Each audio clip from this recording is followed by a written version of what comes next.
Welcome. In this quick and easy tutorial, I'll be showing you how to change your language on Binance. Alright, so first up, go ahead and open up the app. And once you're in here, just go to the top left, tap on the three horizontal lines, tap on it. And once done, just go ahead and go to the top right, tap on the gear icon or the settings icon, tap on it. And in here, as you can see under general, you have currency and then language. So just tap on language. And in here, you'll be able to find a ton of language, okay?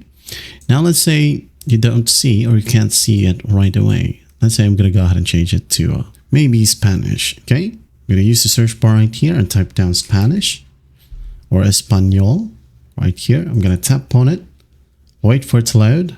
And then once it loads, why don't you go ahead and go back? As you can see here, it is now changed to Spanish. It's basically that. Again, right here, as you can see, it's now under Spanish. All right. That's how easy it is to change the language here on Binance. Well, I hope this video helps and I'll see you in the next one.